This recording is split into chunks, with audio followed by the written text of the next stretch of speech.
Paano nga ba mag-test ng kapasitor ng washing machine, spin dryer, electric fan? Napaka-importante po nito. Alam niyo kung bakit? Kasi kapag mabagal ang ikot ng spin dryer or washing machine or yung electric fan mo, kailangan gumamit ka muna ng tester. Kasi kung bibili ka ng pangong kapasitor, nako, baka hindi kapasitor ang problema. Kaya dapat testerin mo muna para may idea po kayo ay panoorin mo to. Okay, unang step ay kailangan mong bumili ng tester sa online kahit yung mumurain lang. Ito po, no, wala naman 200 pesos to, okay na po siya. Okay, so kailangan nyo lang i-select ng X1K. X1K po dapat nakatodo dito. Ayan, naka-max po siya, no? X1K po kasi malalaman po natin. Yung 10 UF ng kapasitor ng washing machine, ito po.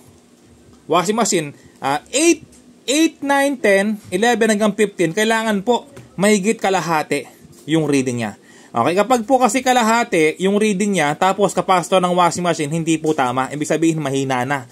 Okay, kailangan ng palitan. Yung kapasitor po nito, ng spin dryer na 5 UF, ay kailangan po ay hanggang dito. Ayan, sa may 4 or 5, walang problema, no? Ngayon naman, kapag walang reading or wala siyang palo o reading, ibig sabihin po, sira yung kapasitor. Siyempre, kailangan may reading po siya. Laging tandaan, yung kapasitor ng washing machine, kailangan mahigit po kalahati. Okay? So ngayon naman po, yung kapasitor ng electric pan na to, 1.5 UF. So kailangan po, titingin kayong mga repairman dito. Ayan po, oh.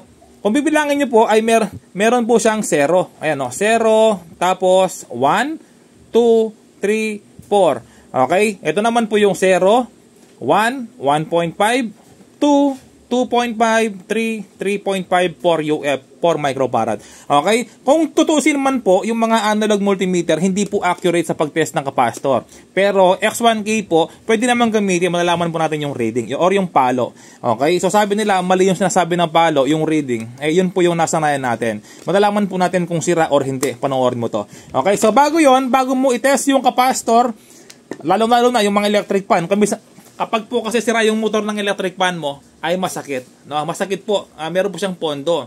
Ito po yung sinasabi ko. No? Kapag sira yung kapasitor ng motor ng electric fan, ganito yung mangyayari. Okay? Huwag mong gagayahin to. Ipapakita ko lang.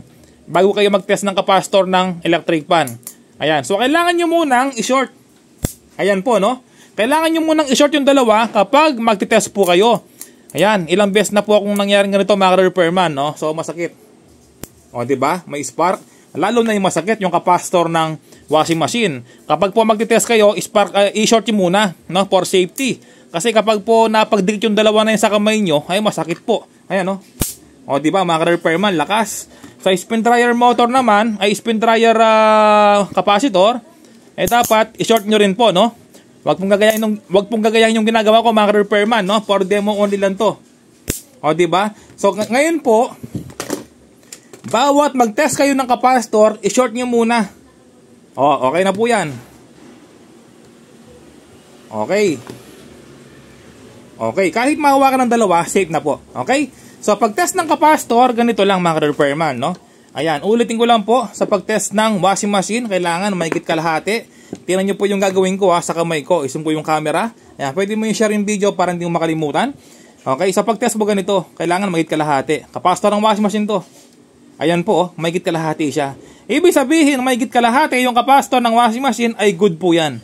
Okay, kapag wala po sa kalahati, mahina. Kaya pala mabagal ang ikot ng washing machine mo. Magpalit ka ng kapasitor. Ayan, no? O, ayan, no? O, good po ito. Ngayon naman yung kapasitor ng spin dryer. O, nasa ano po? Nasa 4 to. Nasa 4. Okay, yan po. Tapos balik natin. O, diba? 3.5. Okay lang po yan. Balik natin. Ayan po, 3.5, no? Okay lang po yan kasi nga hindi accurate yung analog multimeter. Pero, good po yan. Bago po ito, yung kapasitor na tinetest ko. Oh, good dyan. Kapag walang reading, ibig sabihin po, sira po yung kapasitor ng spin dryer. Okay? Yung kapasitor naman po ng electric fan, paano nalaman pag mahina? So, kailangan po, kapag 1.5, kailangan lagpas ng 1. Ito po yung 1, no? Ito po yung 1. Kailangan lagpas ng 1, no? Ito po. Test natin. Oh, balik.